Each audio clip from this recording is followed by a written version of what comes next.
Hello, folks. Welcome back to World War II TV and a rare Saturday show. And for all of you in the UK watching the FA Cup final, well, whatever. This is better than the FA Cup final. But anyway, 3 months ago, Alex Beeman joined us for a fantastic presentation about the LST and its development. And we talked about engine rooms and capacity and dimensions and things like that. Today, Andrew Zimmerman is joining us to kind of talk more about the LST operationally, kind of what it got up to, where it went, the kind of things it did. His own book, Andy's book on LST 66, is linked in the description below. Definitely worth getting for kind of the human aspect of the LSTs. But I'll bring him in now. Good afternoon, Andy. How are you today?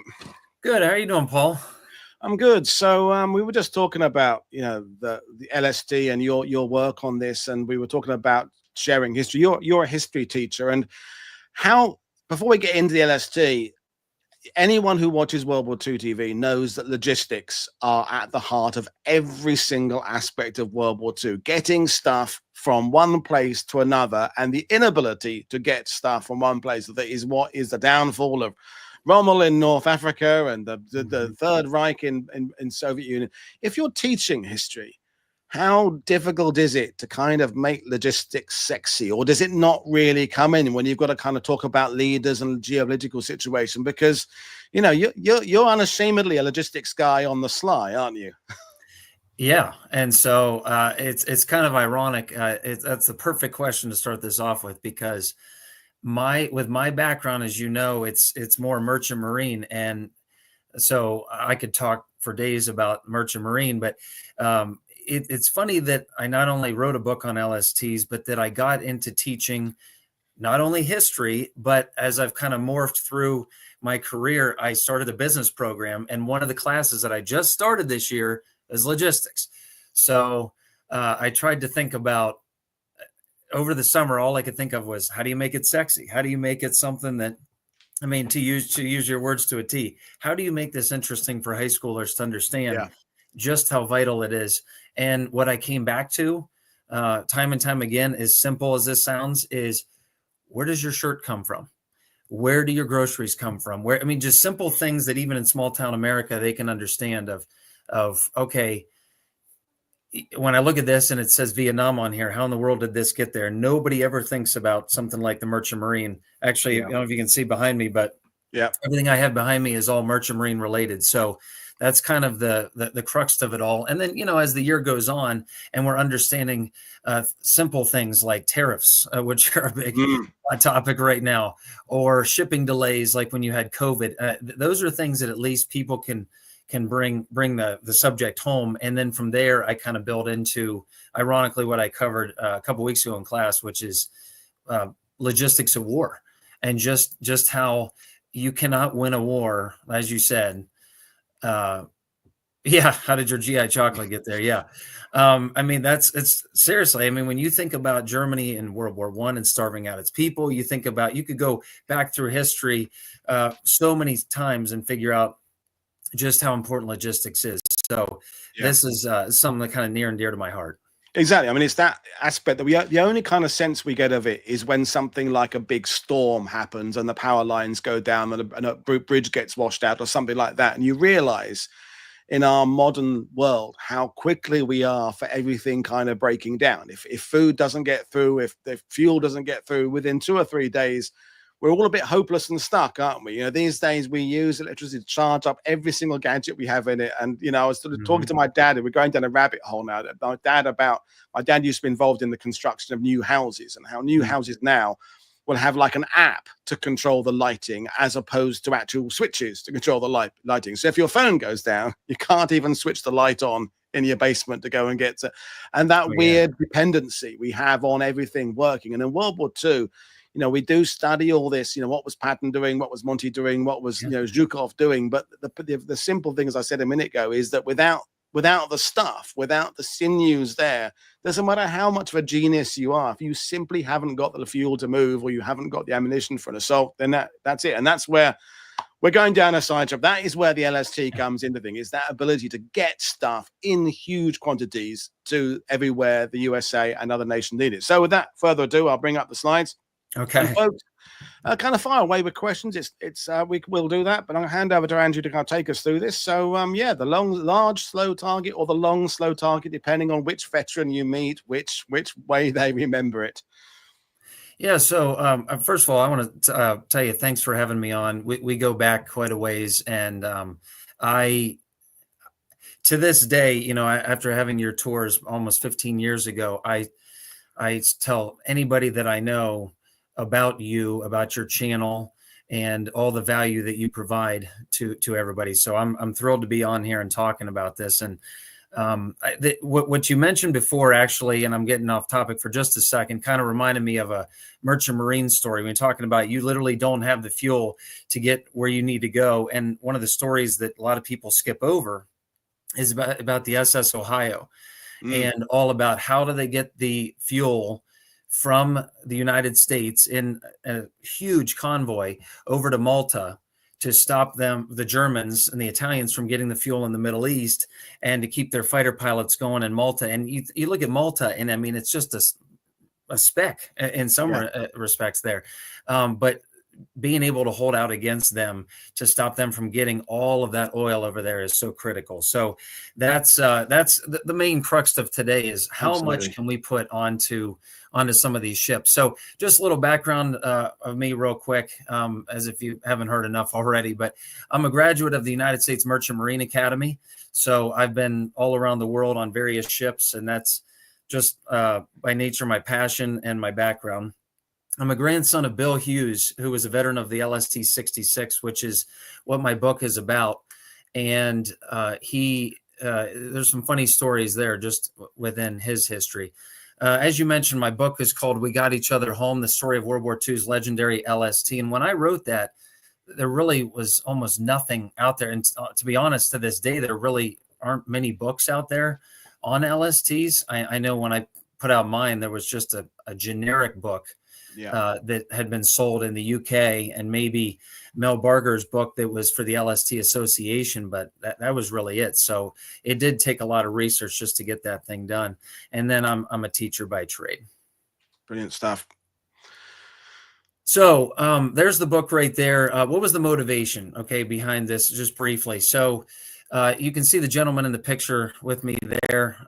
That's Bill Hughes. That's my grandfather. And he didn't really talk about his experiences until right at the end of his life, when dementia kind of set in a little bit, and he started talking just briefly about getting into the service, but never any real, like, you know, detailed stories. And then he'd repeat them over and over again, and we'd sort of smile about it. But after he passed, I was given a journal that he had written after he had seen things in an LST Association magazine called The Scuttlebutt. And he said, man, maybe I should start talking about this. And so he handwrote 30 pages on all of his experiences.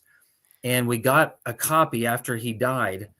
And after crying a little bit, thinking about not having him around anymore, I started really thinking about the ending of his book. And the ending of his book said, don't try to publish this. I've already tried, jokingly. Nobody wants it. Nobody cares. I just did this for my two boys. So I took that as sort of a challenge accepted.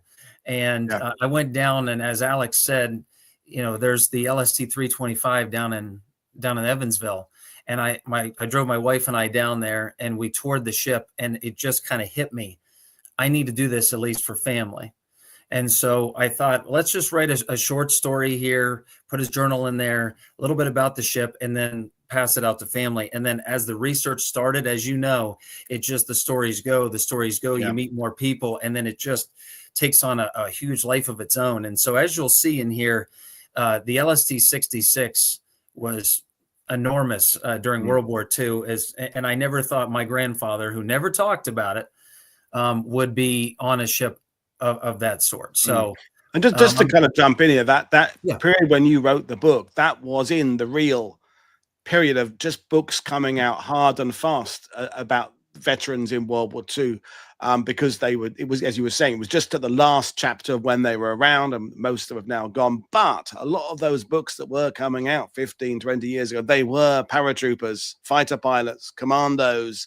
it was very much the point of the spear rather than the shaft of the spear. So I can completely understand, although there was that rush to get veterans books out there, it was at the kind of that sort of public opinion idea of the war winning at face value aspect of it. Yeah, as I say, the guys who in the first waves on Omaha Beach, the paratroopers, all that kind of stuff, and they were great books, but we didn't really see the avalanche of books about guys on LSTs or people building airfields or the engineers. I guess that just veterans maybe didn't talk about it, or they felt their role wasn't quite as important as these other people that were getting the attention. So it's good, I think, now I'm doing on this channel, people are now investing. I just saw there was a talk in the UK yesterday, or it's coming up, I think it was recently, about one of the airfield or air runway construction teams that were building bases for the 8th Air Force in the UK, and it happened to be an African-American unit. I thought, well, that's fantastic. There's a unit that isn't flying over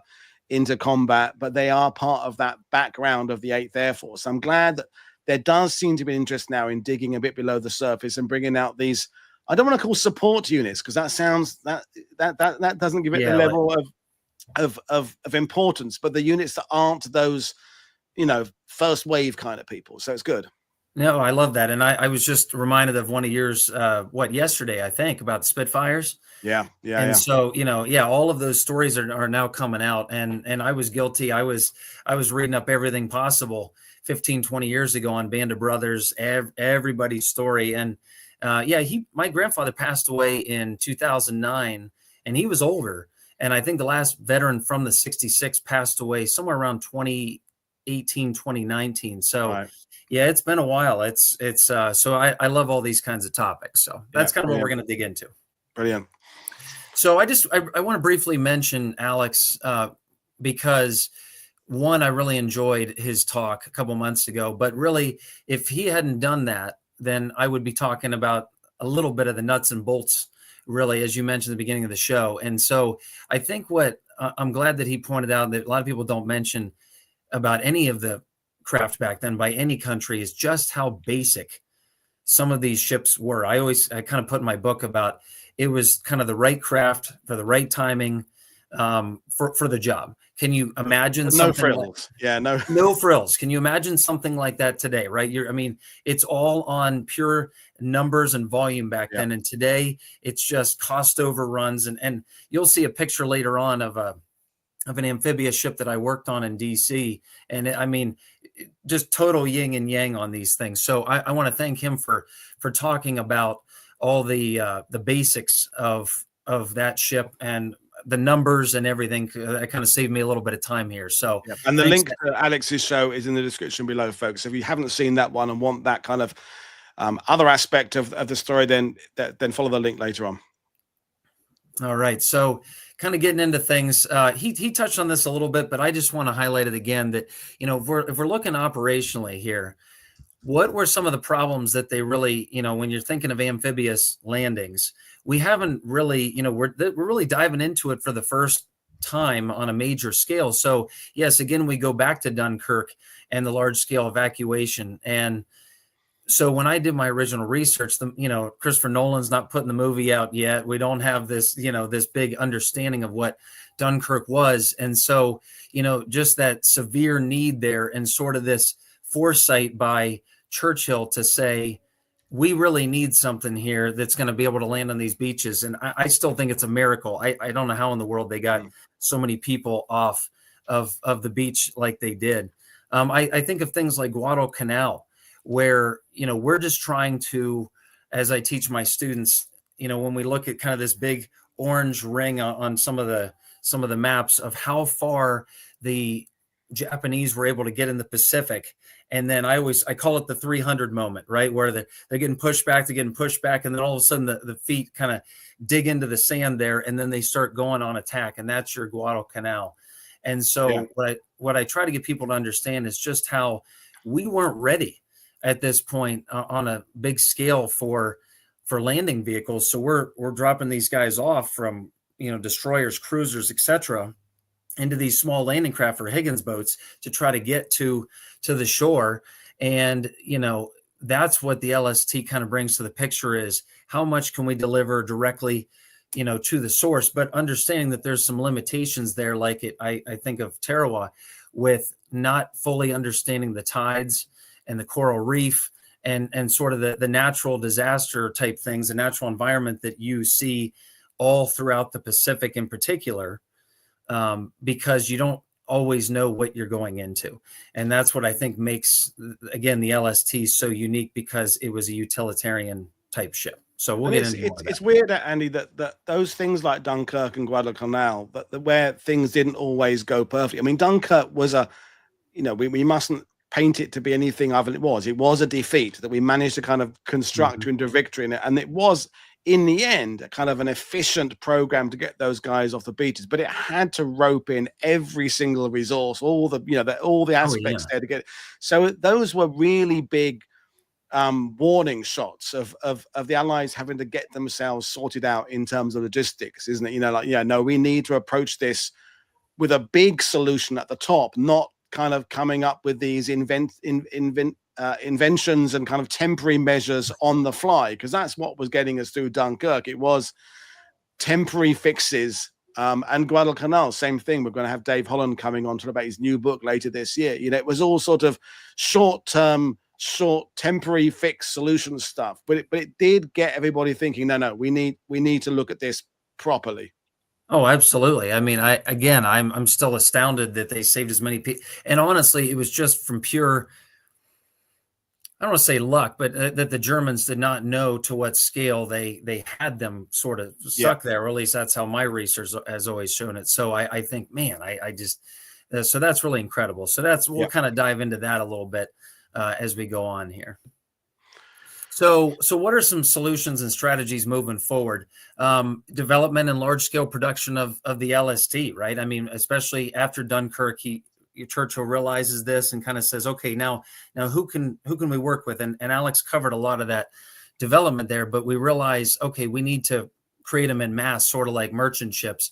And that's why you see nearly 1,100 of these things being produced. Lessons learned from early landings to inform future landings. So again, whether it's the physical environment or the need for specific strategies with some of these ships. So I point to the next thing there of converting some of these to repair ships.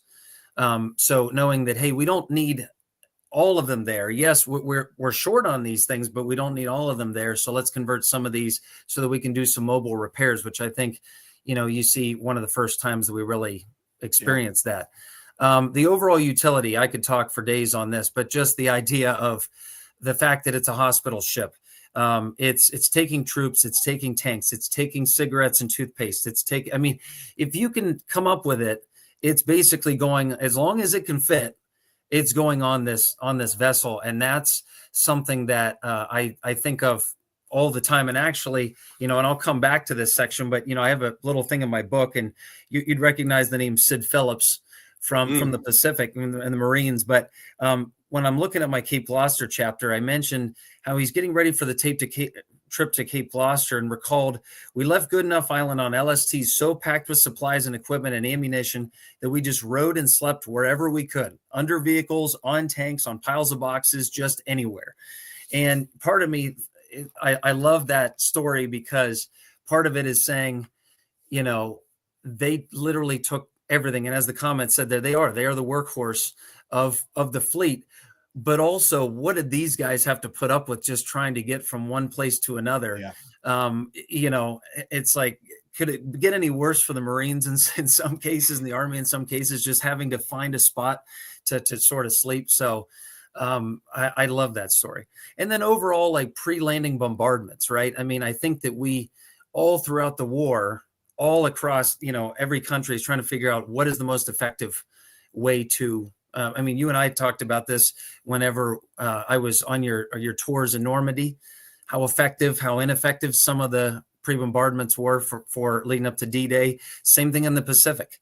We know that, if you go to places like Peleliu, they're just hiding out all day, getting their rest all day so that they can basically attack you when you think it's least going to happen. So that clearly had a huge impact on whether the LSTs and all of the landing parties and reinforcement parties were going to be successful. I mean, and as you're going to explain, it's not about the LST in isolation. It's about the LST being part of an infrastructure that is being developed to basically get huge numbers of people across the Pacific and elsewhere where they were used in the numbers they would need. So it's, it's so tempting to get into this aircraft is really cool, this tank is really cool, but what the Allies actually ended up being good at is developing the system, developing the whole network behind it, and realizing that keeping things afloat when they're going wrong is just as important as having them in the first place. And so that the gradual implementation of a new system, of an entirely new system of getting, because the numbers are absolutely astonishing, aren't they? When you start looking at the ability the USA had, particularly to get stuff and the quantity of stuff they got to all corners of the earth, it was just incredible. And we mustn't forget the Australian and Dutch and British navies as well, that are all doing their work. But it's your production and your ability to just churn stuff out that was to everybody's benefit. Yeah, and on two fronts, right? I mean, and not like I say that not to raise up the United States compared to anybody else, but just the thought of the sheer supply chain that even exists to this day. I mean, I think, even when they had the Persian Gulf breakout, which I'll touch on Korea and Vietnam down the line briefly, but even when you have that, that even the merchant marine and the military said, we need to keep ships around, because we know that unless we keep things up to date and ready to go, and that's actually a lot of what I served on, where the ready reserve for ships that are all around the United States, and they're ready at a moment's notice to head off and send everything over to whatever forward area that we're in. So yeah, I mean, it's and if you're being stretched in any position, you can't then use your initiative. You can't take advantage of the situation. If you're the Germans and you've committed every single gallon of fuel and every single ship, every tank you've got there, and then an opportunity presents itself to do something else, you can't do it. So the Allies, essentially, as the war goes on, trying to get themselves in a position where they have got extra, a surfeit of stuff, so they can take advantage, and they can just, hang on, let's capitalize on this. There's some reserves we can bring in. There's some more ships. There's some more stuff, and that's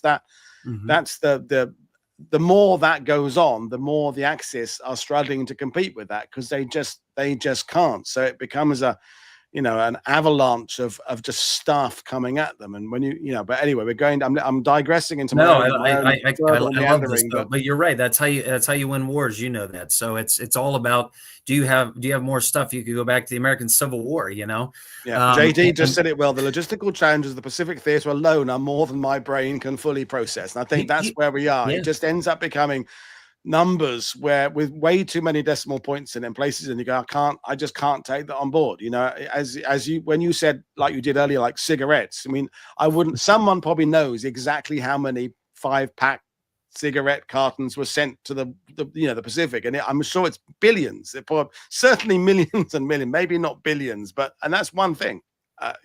Oh yeah. So, and that's the thing, is people have, for years, they focused on Europe, and they forgot about the Pacific. And, in 2010, it started, that wave kind of started to change a little bit when the miniseries came out. And so I think people just don't really know how vast, sort of to that comment, just how vast the Pacific is. So I do tend to focus on that a bit more.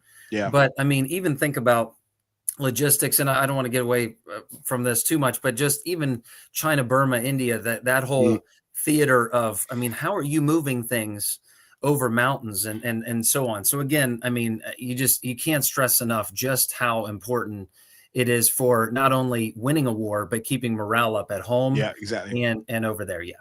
Brilliant. Right. Amphibious ops. All right. So the LST was used in every theater. And so, I don't usually hit as heavy on the CBI or North Africa with my students. That's if the Pacific is foreign to them, then they really don't quite understand that. But I can't tell you enough just how vital these LSTs were, because there was a shortage. And when you talk about, the overwhelming numbers that we had, we did in some things. We did have the Jeeps, we did have the LCVPs, we did have some of those things. But the LSTs, and even though we're cranking them out within a couple months, we're still struggling to produce these things to the point where, we actually have to change our plans, some of our landing plans and invasion plans, just around who's available and what can we do. Or, do we have, as you'll see later with the 66, did this one take a hit that we just can't come back from, or is it in dry dock or whatever? And so that's kind of why I point to that really famous quote by Winston Churchill here in a letter to George Marshall: the destinies of these two great empires seem to be tied up in some goddamn things called LSTs, the things that he had to have. But yet I get it, right? I mean, that's how important this is. So we'll touch on a little bit of those. Brilliant. So most people know of the concept or the strategy here of bypassing the island hopping campaign, of bypassing heavily fortified islands to capture the lightly defended islands, and then let everybody, again, supply chain, let those that are on the heavily fortified islands starve out. And so, it all comes back to logistics. So, I have a map there from the World War II Museum, and I don't know how well anybody can see that. But, I think one of the things that you mentioned earlier about, and some of the comments about how vast the Pacific is and the logistical challenges, also keep in mind, at least from an American standpoint, you're looking at two paths there that it's all due to ego. Right. I mean, you have Nimitz, you have MacArthur, and they're all kind of, one is trying to essentially go from, in my opinion, from point A to point B. And then you see the other one that's, taking a little more of a face-saving journey through the Philippines there. And so they each kind of present their own challenges. And again, when you spread things too thin, then your supply line gets spread a little too thin. But what you're going to see and what we'll talk about is more towards the bottom. Kind of where you see the first one with MacArthur there. It took a while to get through New Guinea before we were finally able to start pushing up through the Philippines, and then ultimately again up towards closer to the mainland. I mean, it's like in North Africa, which is like a sort of a very, very mini version of the Pacific. When you look at the Mediterranean, which I don't know how many Mediterraneans you could fit in the Pacific Ocean, but it's a lot. But both sides struggled to take advantage when they did make a gain, because when the Allies pushed one direction, their lines got longer, the German lines and the Italian lines got shorter, and vice versa. But after the big Japanese takeover in 41, 42, with everything that the Allies did pushing back, they didn't lose anything they took. Some of the island hopping campaigns took longer and were more costly, but there was no really having to take anywhere twice, because the logistics strain on that would have been impossible. So that even from the beginning, you can see there was this understanding with the importance of logistics is don't have to do things twice. Make sure that when we get to this place, as you say, with the two prongs going in somewhat competing directions, that we can keep maintaining the pressure on. It's about getting that Allied presence closer and closer to Japan, but accepting the fact that the closer you get to Japan, the further away you're getting from where you're starting. So there's a lot of mathematics involved in this right at the beginning, of making sure that this is sustainable.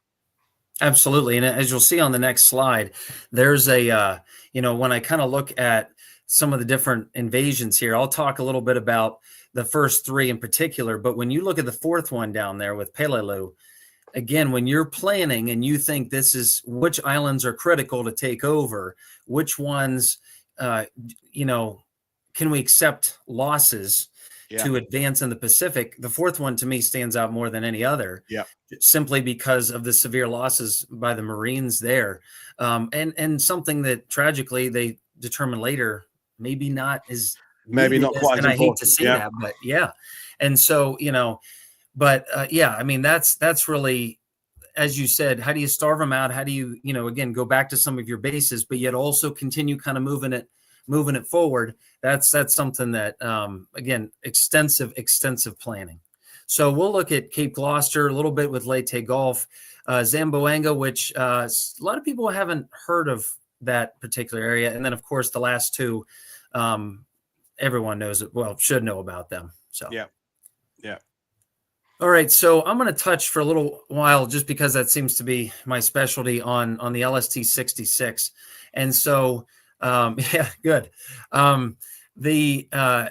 the LST-66, again, when I started my research, it was a family project. And then the more I dug into it at the National Archives and with the Coast Guard, because this was a Coast Guard manned LST. And as Alex pointed out, there were, and numbers vary.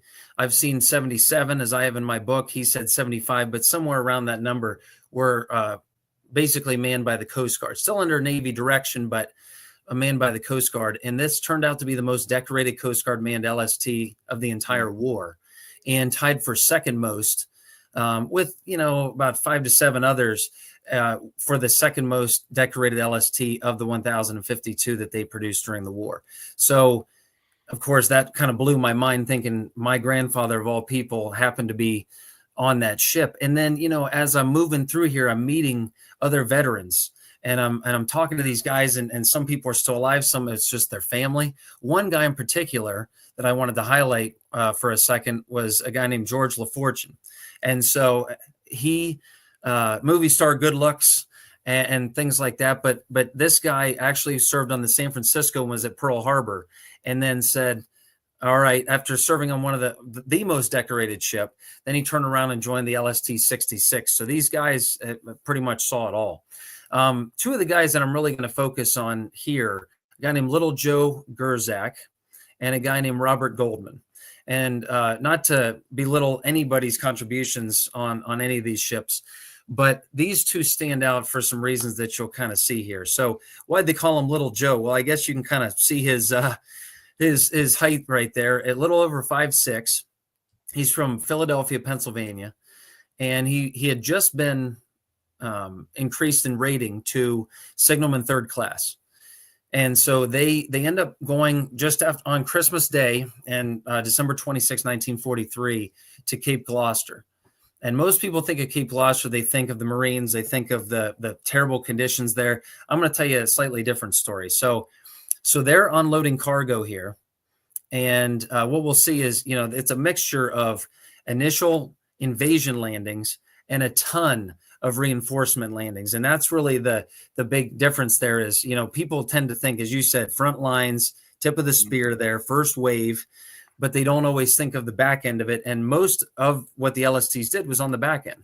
Yeah. And so, they're in on this wave, though, when they come under attack by the Japanese, and he's going to basically run over, grab the gun, and he's going to single-handedly shoot down 2 Japanese aircraft before he's going to be mortally wounded himself. So posthumously, he's going to be awarded the Purple Heart and the Silver Star. And one of the gentlemen that I got a chance to meet, his name was Elmer Litchfield from Virginia Beach, Virginia, was best friends with this guy and was actually in the gun turret next to Little Joe right as he saw him get killed. So he was an amazing resource that I got to talk to. And so I guess I wanted to do 2 things real quick. I wanted to, before we move on to the next one, I wanted to just touch on, if you'll amuse me here for a moment, I wanted to read just a snippet here of kind of what happened during this from my book. So on the morning of December 26th, Elmer recalled one Marine, because they were transporting the first Marines, for a cup of coffee. The Marine was asking for a cup of coffee, but the ship's cook refused. I thought one of the Marines was going to throw the cook overboard because he wouldn't give him a cup of coffee. He was getting ready for an invasion, and he looked at the cook and said, "Give me that coffee." And I was on guard duty, and I said, "Cook, you better give him that cup of coffee unless you can swim." Somebody refuses you a cup of coffee, and you say, "That's the last cup I'm ever going to drink." That's tough. Elmer continued, "I used to always think about that a lot. Those boys going off that ramp into the water and wondering what was going to happen to them. You knew some of them were not going to make it. Some of them were going to drown with their packs. Some had too much weight. Some of the water was too deep."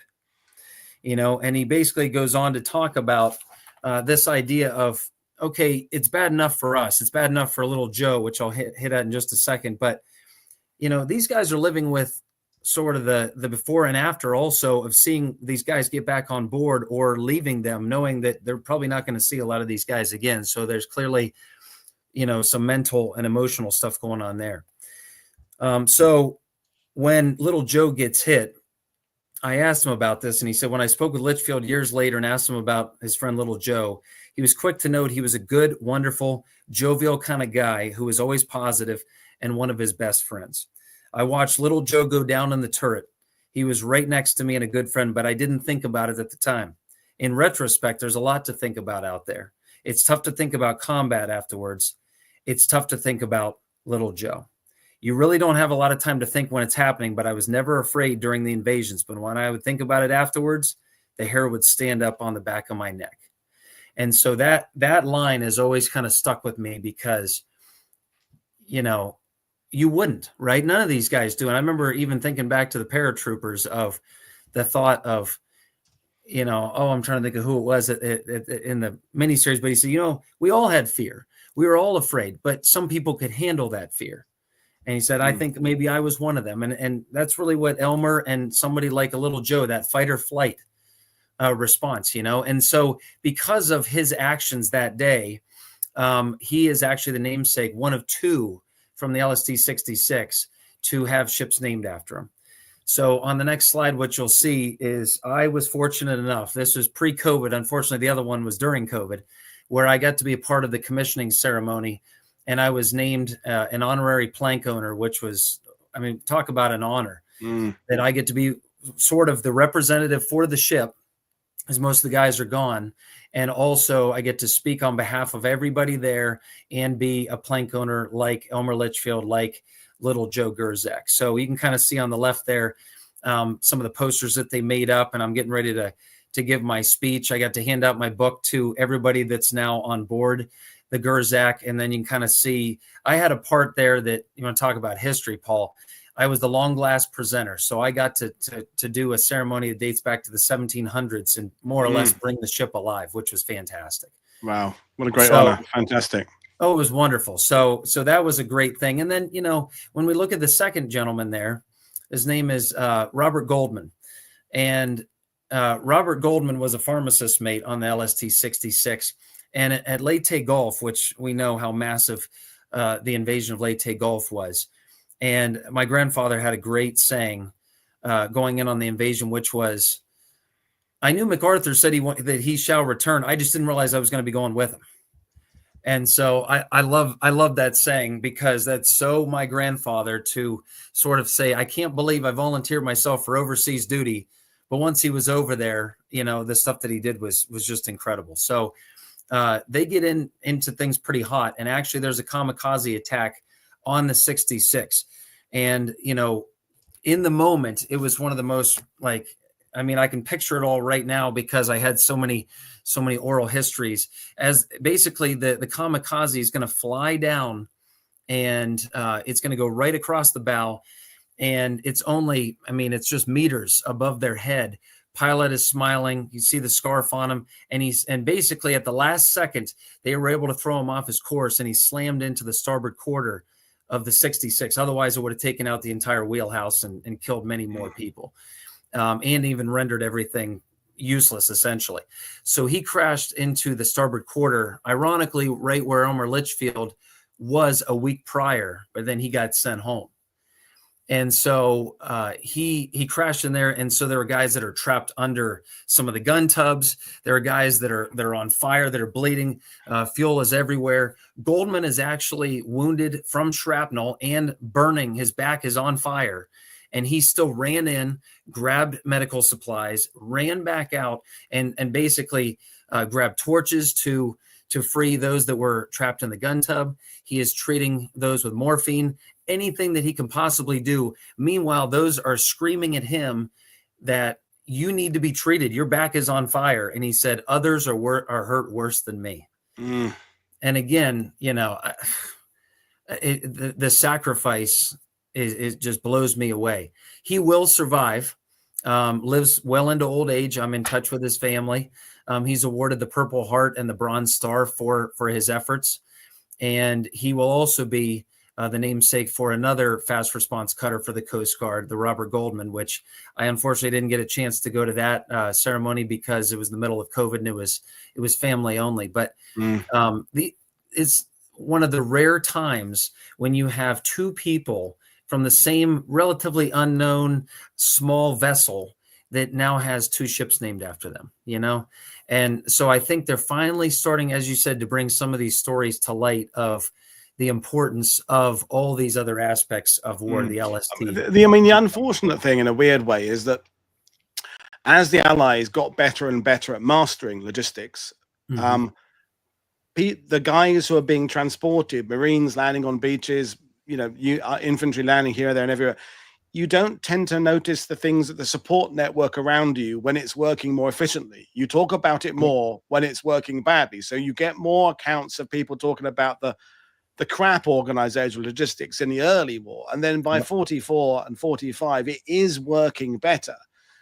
So, we as consumers today, we grumble about the flights that are late. We grumble about the things that go wrong on a ferry crossing or something, but we don't tend to notice the ones that all go very smoothly. And I think in a weird way, the increased efficiency means that some of the stories aren't being shared, because the people who were being transported, the people who were getting stuff in plentiful numbers because of the work of LSTs, didn't maybe even notice it. They were too busy to think, hang on, where did this full canteen of water come from? Where did that crate of grenades get to my bit of beach from? So the efficiency has sort of led to it being a bit taken for granted, I think. I remember it's a random story. I was on Omaha Beach, WN65, with the monument to the engineer brigade there years and years ago. And I was with a veteran. He wasn't in my tour. He just happened to be there. And I got talking to him. He was from a quartermaster's company. And one of my customers said to him, he was not familiar with military terminology. So what is quartermaster? What does that word mean? And he explained it was supplying things. And the guy kind of did like it didn't sound kind of very impressed by it. And the veteran said, well, yeah, I'm not saying I was very important, he said, but without me, every soldier would have been naked with no ammunition. And I thought it was a really good way of just kind of summing up what he'd done. He made sure people had, fresh uniforms, things like that. So it was that just occurred to me, that story of a guy trying to convey to someone else. I'm gonna use that from now on. Yeah, that he was doing stuff, but you wouldn't necessarily have noticed what he was doing it unless it wasn't being done. Well, yeah, I mean, exactly. What does Warren Buffett's the stockmaster say? He basically, it's like he always says, cash is like oxygen. When you have plenty of it, you don't think about it. When you don't have enough, that's all you think about, right? Yeah, exactly. So, or the people that have negative reviews on Amazon or whatever else, they, it's never the positive, right? And that kind of leads perfectly into this slide here, right? Because, but even as you said, when things are going well, it presents a whole other list of things that, again, we haven't even highlighted, of other challenges, right? To get better and better and better and so on.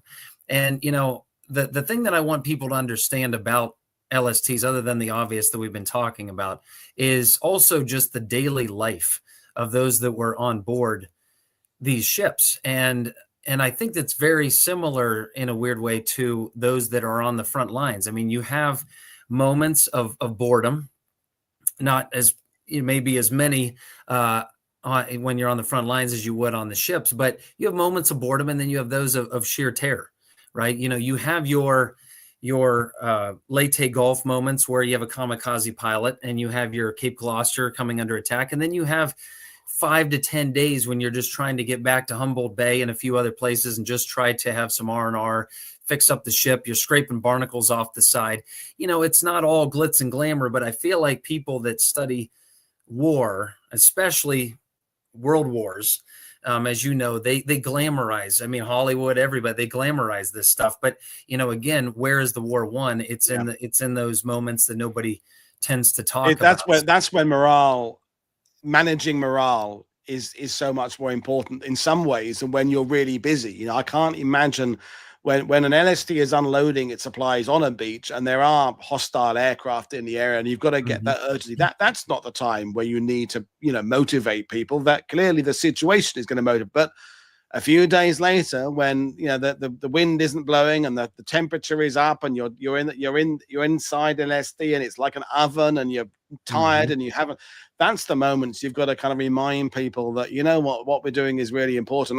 I can't have, the minute you started talking, Andrew, I kept thinking of one of my favorite war films, which is Mr. Roberts with Henry Fonda and Jack Lemmon, where nothing really happens. He's on a cargo ship. It's based on true stories, where it's just managing that thousands of miles of empty ocean Yeah. interspersed with moments of high tension and high drama and having to work really quick and then back again to another long old journey.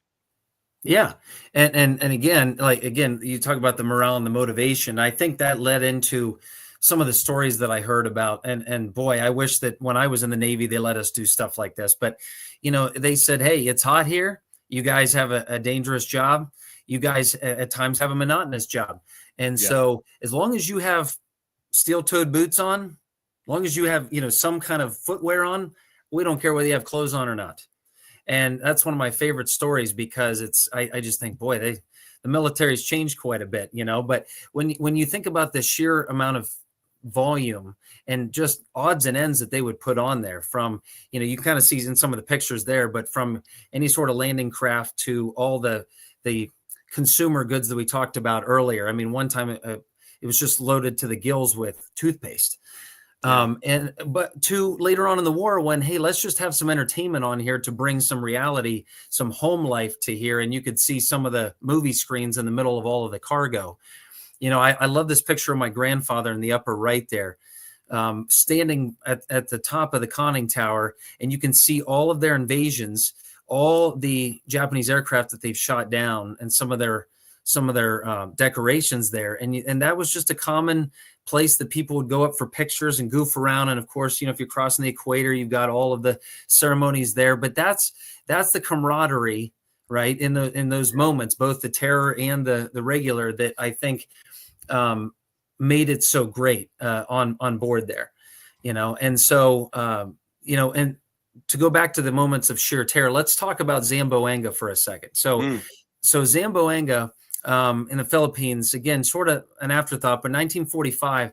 And as I put in my book, the Westlock disaster that Alex hit on a couple months ago in Pearl Harbor, that we buried for decades and didn't tell anybody about because of a round that essentially combusted.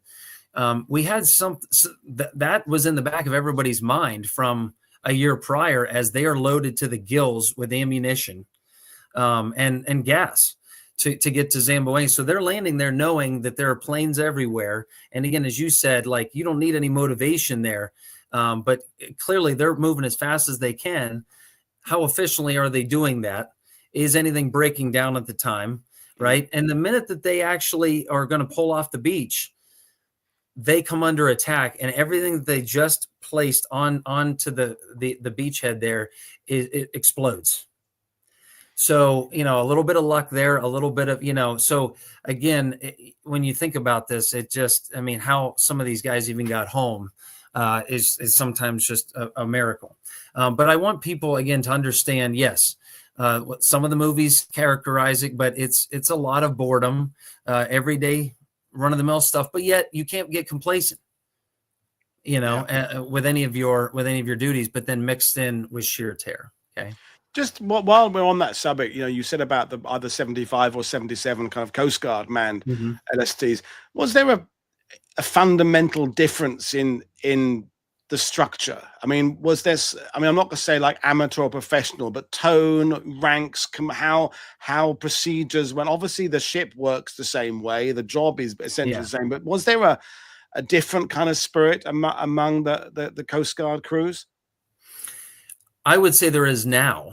Right. I notice a big difference now. Back then, not so much. All of my research indicated that it was basically, yes, they're made by Coast Guardsmen, but you couldn't tell the difference between any of them back in the day. Again, falling under naval jurisdiction, it was pretty much the same. Nowadays, I'm a guy that was in the Navy, but having spent enough time with the Coast Guard, I always like to joke that if you're going to go into a service, that's the one to go into. They're some of the best guys that I've ever met. So no, pretty much run of the mill. That's a great question, though. We also had a question from guys about what the LSTs. I think this may have come up with Alex, but the speeds they would use, because I'm assuming there's kind of different gears you can kind of go through. But when you're just crossing an ocean with a medium to large sized cargo on board, what speed would they go at? Typically around 10 knots. was the standard, and I know you can go as slow as 8 in some cases, and at later models, as we'll see, you know, through the decades, are getting up even to about 17 knots. I mean, we're talking much later. We're talking, you know, a couple decades later, but which that's actually moving pretty well. But typically, again, the large slow target, you're talking about 10, 12 knots tops. Okay. So the ferry I crossed the channel on regular, I just was looking it up. That goes at about 16 knots. So yeah, so kind of not just over half the speed. For those who are trying to get kind of an idea in their head, just over half the speed of a cross channel ferry. For those who've been back and forth from the UK. Okay, thanks. Yeah, and really, you know, depending on, it's all relative, right? When you're on board there, you feel sometimes like you're never moving, but yeah, but the, you know, in some cases, same thing as some of the Liberty ships. You know, depending on if you're running into a typhoon, which they did, you know, from time to time in the Pacific, you're not moving. I mean, you're not making any progress throughout that time. So clearly, it's all the naval vessels that are in convoy with you that are making headway. But on these and Liberty ships, you're not. And as you said at the beginning, Alex said in the last show, it's all about efficiency of getting cargoes rather than necessarily making the voyage pleasant for the people on it. It's designed for maximum cargo capacity, not some like a modern sleek catamaran that is designed to give a pleasurable experience to those on board. This is how we start. This is sheer practical. It's that every solution is about getting the cargo there. Crew pretty much come second or third or bottom of the list. Oh, absolutely. Brilliant. Right. So yeah, for future uses. Yeah, so I mean, again, we could dive really deep into, and I know I haven't done like a huge deep dive into a lot of but I know that a lot of people are familiar with the reinforcement landings at Normandy, so I didn't hit that as much. You know, when you talk about what are they bringing over? Yeah, well, okay, so, you know, do you want to talk about setting up for construction battalions? You know, I think a lot of people are familiar with some of that. Same thing happened in the Pacific. Are you talking about carrying the wounded away? Of course, that's happening in both theaters there. So I didn't hit on that as much. But again, I guess my big thing is more of the personal story behind it and sort of the day-to-day run-of-the-mill things, which I'll kind of show you at the end. I got a chance to ride take the LST 325 down the Illinois River, and I kind of put that at the end of my book. And it just, other than the moments of sheer terror, that's just basically what it was to me. It was just sort of kind of an easy ride. The smells, the sounds, that to me is just your everyday experience on an LST, really, you know. And so how great are these ships, right? And so they're active in both Korea and Vietnam. They build more of them, and to the point where we still have a few of them around today. One of which is the 325 that he had already hit on and is still active, although every year there's more and more restrictions on what all they can, you know, where all they can go and who is actually licensed to be able to carry that. And this is kind of my trip there, and I'm clearly the youngest person on board that day.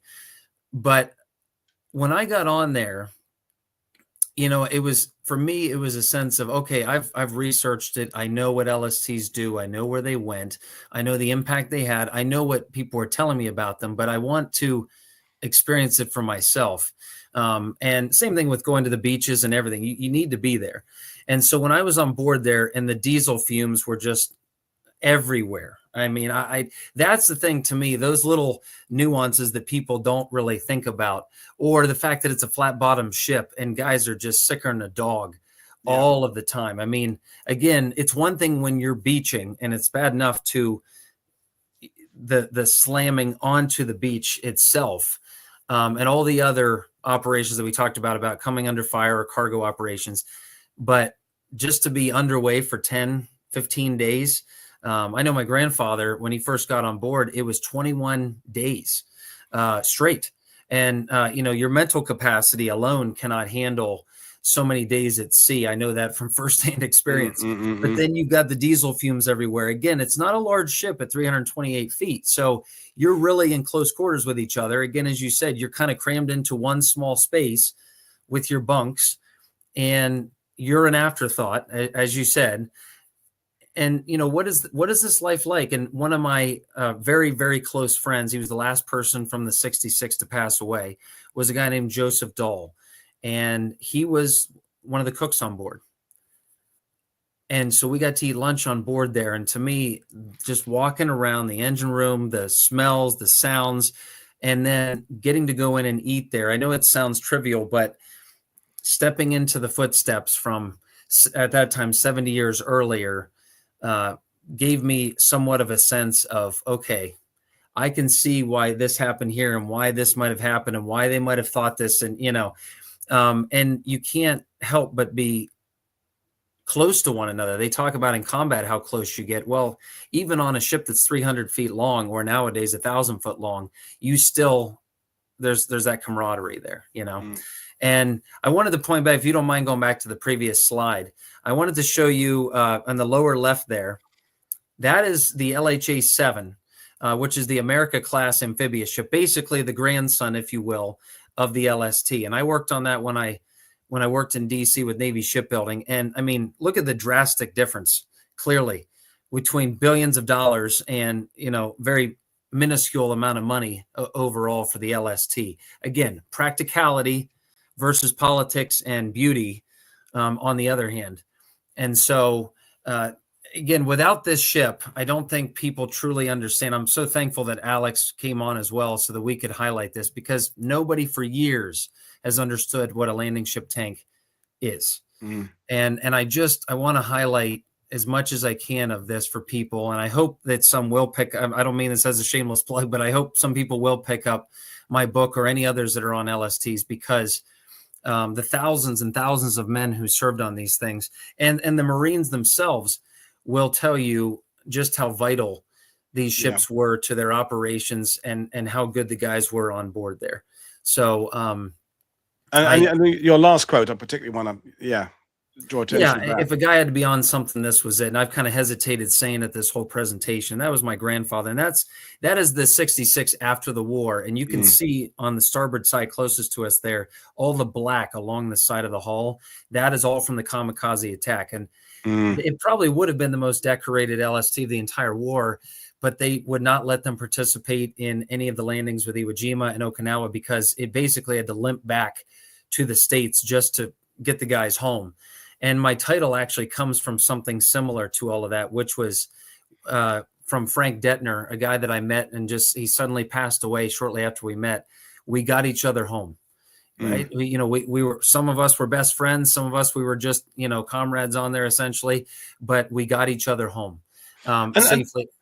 And do you think, because, we said earlier that we as historians and those watching today, they understand the importance of logistics. I mean, anybody who studies war at that kind of level completely gets it. But, in my experience dealing with veterans, you do get that sense when you meet someone from, I don't know, the British Royal Army Service Corps or something. They kind of play down and go, well, of course, I wasn't actually carrying a rifle. You go, no.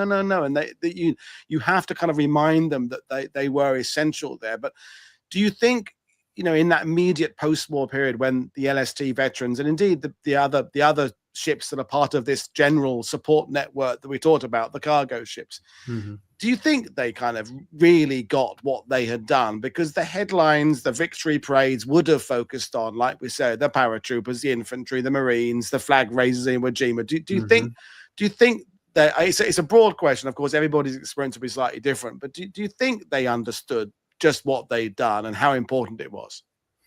I think you hit on that. I think the general public know. And I think, again, to this day, we're still having to explain everything that these men did. And I think that's what really brought it home for me, was I just happened to be a part of two huge communities with the Merchant Marine and the LSTs that are just forgotten about. I mean, even in the United States, merchant mariners were not granted anything until like the late 80s. And then even to this day, and sadly, a lot of these guys are gone and they've never gotten the due that they deserve. But to your point, the men that were there knew. Well, that's good then. Yeah. I mean, they knew. They would have just seen the volume coming off. They would have. They'd have felt it in their leg muscles. They would have felt it in back pain 30 years later. They'd have just realized how many tons of everything they were shipping off that, of course, had to be going somewhere. And the fact they were coming back empty, you couldn't have not realized what you were doing. And they'd have seen these other, that famous photo at Omar Beach with the row of LSTs, where you're realizing, hang on, we're on one ship. There's another 10 either side of us, and we're going back across the channel. There's more passing going the other direction. They must have realized just the volume of stuff that was going out there. The GI or the Tommy at the front, by the time they get their single box of rations, maybe didn't necessarily think of how big the pile of boxes had been 10 miles previous. They were maybe just seeing, but if you're actually unloading the stuff, you're seeing the cranes and you're seeing the trucks that come up and you're seeing all that, then I suppose you would have done. So we will do some questions, Andrew, because there are just to show some love for LSTs. We've got several people in the audience who have got a connection. So Doc Shelley is saying, my grandfather was a pharmacist mate on LST in the PTO, so that's good. Oh, that's great. Doc Shelley. Bart said, my father served in the LSM 250, the little brother of the LST. Bob, my late father-in-law was a plank owner of LST 614, which served in the PTO, accompanied him to the U.S. National Archives to look for the ship's logs, daily report while crossing Pacific, steaming as before. So that's just a few people in the audience who have got a personal connection. And it's lovely and gratifying to see how proud people are of this, which is not, as I say, it's not paratroopers, it's not fighter pilots, but they're realizing what an important job this is. So thanks for sharing those comments, folks. But the questions, well, actually another comment from Scott is saying there is a wonderful but overlooked Merchant Marine World War II memorial in Battery Park in Manhattan. I mean, I'm sure you're aware of that, Andrew, but that was an early comment from Scott. I love that. Yes. Michael said, were there any cases of LSTs brought into an opposed beachhead, unintentionally at least? Now, I immediately kind of looking at the wording of that. It all depends what you mean opposed and what you mean by beachhead, doesn't it, really? Yeah. Yeah, I mean, opposed, absolutely. I mean, unintentionally, no, not that I'm aware of. Opposed, absolutely. Again, on some of from your Cape, again, in my case, in my research, the Cape Gloucesters, the Zamboangas, and those sort, unintentionally, no, not that I've come across in my research. I mean, but that whole thing about when a beachhead becomes stable. I mean, this is one of the things I'm banging on about all the time, is that when June the 6th is over, yeah, technically the Germans along the coastline have been defeated, but even within a week, there's still artillery that's hitting the beachhead from the Germans. There are still dive bombers coming in at night fighters. So, obviously the guys in the very first wave coming in somewhere, jumping out, the LCAs or LCVPs are getting the brunt of an opposed land. But that doesn't mean that a beachhead, even days, weeks later, is still not a dangerous place to be. It's just on a grade that is hard to kind of, put on a kind of league table. So yes, Michael, there were LSTs absolutely in the war zone. Billy Shakespeare is asking, did many LSTs go from the ETO to the PTO? So that's from the Europe to the Pacific. I mean, it's interesting. We've got Seth coming on from the Unauthorized History of the Pacific next couple of weeks' time, talking about what changes happened to the Pacific campaign after VE Day. Was there a big change of emphasis? But transferring from theater to theater, some LSTs certainly did, didn't they? Yes, they did, but not in massive numbers, no. And I'll be honest with you, I couldn't tell you specifically which ones did transfer over there. I've thought for years about doing more of a generalized book on LSTs so that I can include all of them. The couple that mentioned that their relatives were on there, which I'm thrilled, by the way, that they were on there. And I also don't want the person whose relative was on an LSM to ever consider themselves the little brother in a negative sense, right? I mean, sometimes they take that like, not the annoying little brother. I mean, hey, there's an annoying little brother and there's the fantastic brother everybody loves. So absolutely, right? So, but no, they did. But also understanding how slow they're going, any possible damage that they have. Again, understanding that with reinforcement landings that they're already having in the ETO. Okay, but it's not just the landings of after an invasion. As you know, I mean, it's taking forever to clean everything up in the Pacific and the European theater. So they're still supporting a lot of those operations well after VE Day. So that basically, you're not going to get a lot of those going from the ETO over to the Pacific theater just due to that particular reason. You're still running people and material back and forth. Well, I mean, even the fact that the artificial harbors in Normandy were used till November. Sometimes when I tell people that, they go, "You don't mean November?" I said, "No, I do mean November. They're not being used quite at the rate they were being used perhaps in July and August, but they are absolutely still being used." I mean, in the ETO, the logistics issue doesn't really get sorted out till the taking of Antwerp, which we've covered in the Scheldt Estuary in great detail. And the Pacific, as you said earlier, each time they gain somewhere, it's all about bringing that war towards the Japanese. So you've taken it in terms of it's now yours, the Allied, but you've still got to resupply it. And what is it? In hundreds of thousands of American personnel on places like Guam and Saipan, weeks after the actual fighting is over. But they've still got to be supplied. They've still got to have all the stuff there, the spare engines for aircraft, the bombs for the B-29. So, just the logistics effort, in a sense, just kept getting bigger and bigger and bigger, and so the distances got further and further and further. So I was going to say, your train is just getting longer and longer. You're not making it any easier on yourself. Yeah, no, and I think there's a couple of comments there saying that they still struggling, like JD said, to comprehend logistics in the Pacific. And I think all of us. I mean, the same thing when you're looking at the Eastern Front and what the Soviets are doing there on a land war. It's the distances are just boggling. But anyway, Andrew, it's been fantastic talking to you. So, folks, as Andrew said, and as I said, the link to the book about the LST-66 is in the description below, or you can find it on Amazon or wherever else you go there. But in the meantime, I'm going to say good evening. By Monday, we have got a lot of other subjects coming your way. Kate Vigers is coming on talking about women of the SOE. We've got Richard Duckett on Monday talking about an unsung hero of the SOE in Burma. We've got a show about U-boats and exciting stuff there. So lots more stuff coming. So click like and subscribe, share our content with other people, and buy my guests' books so they are tempted to write more ones. That's the trick, folks. So there we are. Thanks, Andrew. Paul, I just want to say it's been great catching up with you, and I really appreciate you having me on. And thanks to you, and hello to all your family, and we'll meet each other in Normandy in another 14 or 15 years, maybe. So that'll be good. Not that long, but sounds good. Brilliant. So cheers, everybody. Thanks for watching. See you next time. Bye.